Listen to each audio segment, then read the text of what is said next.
Hello everyone, welcome to Biochemistry Simplified. In our previous lectures, we have discussed about a very basic technique of biotechnology, medical biotechnology, that is chromatography. Now we are going to start a discussion on another important technique of medical biotechnology, that is electrophoresis. Today we are going to discuss some basics of electrophoresis. What is electrophoresis? Electrophoresis is a technique for separation of similar kind of substances under electrical field. See, chromatography was also separating similar kind of substances, but that was not under electrical field. Here, the technique is separating the similar kind of substances under electrical field. So this is a point to remember, under electrical field. In electrophoresis, there is a porous gel through which the molecules are moving. So these molecules are moving through the porous gel and their movement is affected by their size, their shape, their charge.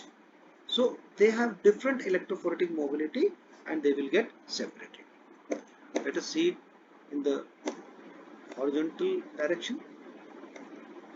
So this is a gel over a glass slide and through this gel these molecules are moving. So when these molecules are moving, they are moving with different velocities due to their size, shape and charge. Now, as I told you, the separation of the molecule, the movement of molecules is done with the help of charge. It is happening under the electrical field. That means these molecules have to be charged. These molecules have to be charged. So, electrophoresis separates the molecules which have charge. It is a technique for separating the charged molecule. And the charged molecules are amino acids, peptides, proteins, DNA. So these are the molecules which can be separated by the help of electrophoresis. In electrophoresis, there are two types of gels. This is a porous gel through which the molecules are moving.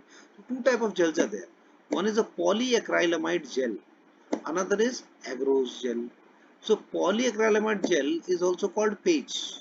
PAGE stands for P for poly, A for acrylamide, G for gel, and E for electrophoresis. So polyacrylamide gel electrophoresis or PAGE in short. That is one type of gel electrophoresis. Another is agarose gel electrophoresis.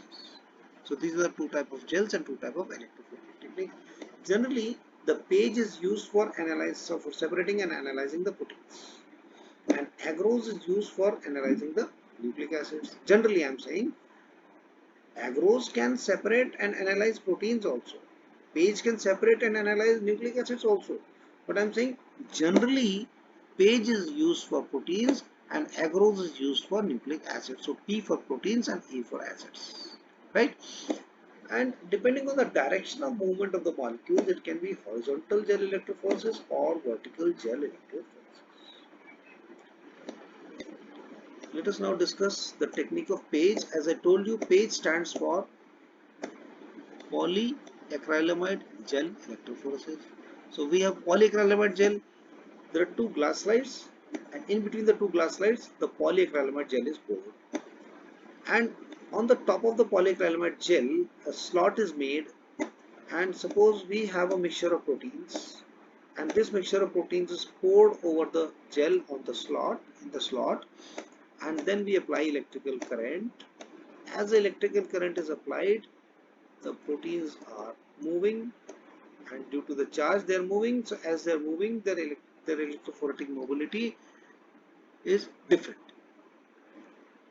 Now these proteins have got separated, but after separation the proteins are not yet visible. To make them visible, we use a dye called CBB.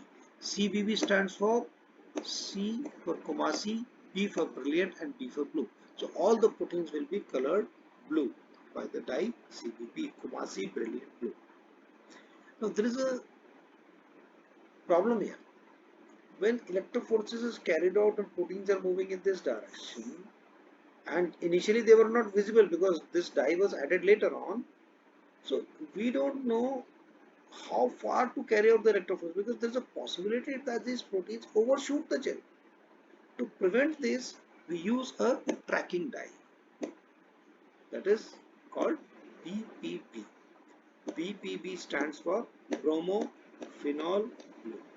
So bromophenol blue BPB is a tracking dye and CBB is the normal dye. So in the very beginning, the protein mixture, the solution of proteins is mixed with BPB, and as the electrophoresis is carried out, the BPB will act as a tracking dye. And then CBB is added, all the proteins are made visible. So this is how it, there is one important point I would like to tell you.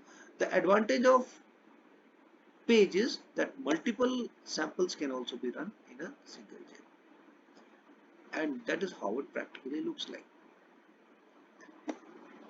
Suppose this is the polyacrylamide gel and suppose these are the proteins. As you know, every protein has got a specific three-dimensional conformation, a specific three-dimensional shape, and some proteins have more than one subunit. So every protein has got a specific three-dimensional conformation, and when the proteins are moving through the gel, the electrophoretic mobility depends on the molecular weight of the protein, the conformation of the protein, and the charge density of the protein. These are the three factors which matter. The globular proteins can move easily because they are globular, they are spherical, more or less spherical in shape, so they can easily negotiate the pores of the gel, while the elongated proteins like fibrous proteins, they have difficulty in negotiating the pores of the gel. So conformation also matters. Weight definitely matters because larger proteins will move slower, smaller proteins will move faster, and the charge density also. The protein which has more negative charge will move towards anode, and the protein with more positive charge will move towards cathode, and even not just move towards anode or cathode respectively, they will move with different velocity depending on their charge, overall charge density. So these are the three factors which matter. There is a molecule called sodium bodecyl sulfate or SDS in short. SDS is a detergent.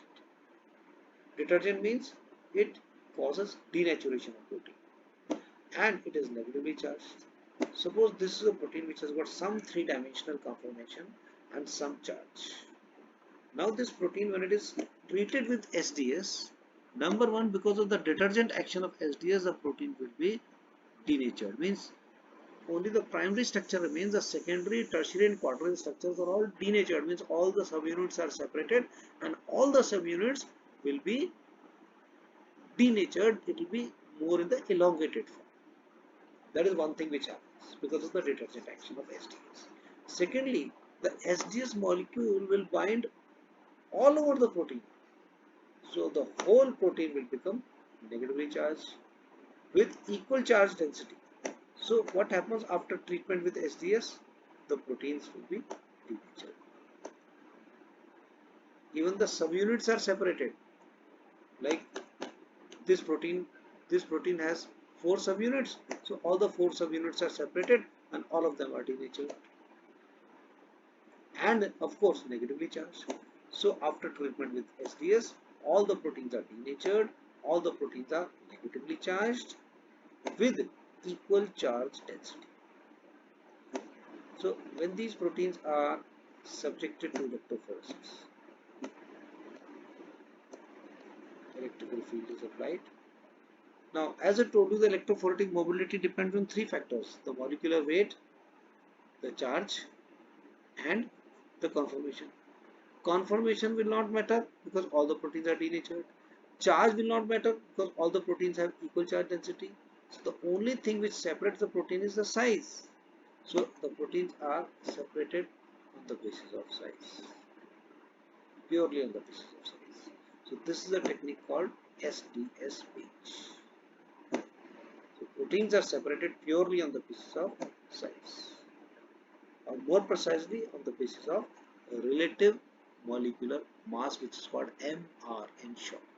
So relative molecular mass or MR is a more specific answer. Size is less specific answer. So that is a technique of SDS page.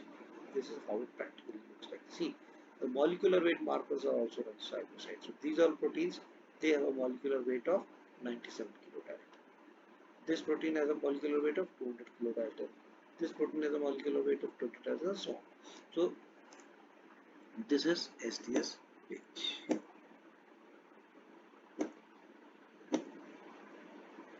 Now the points to remember about SDS page.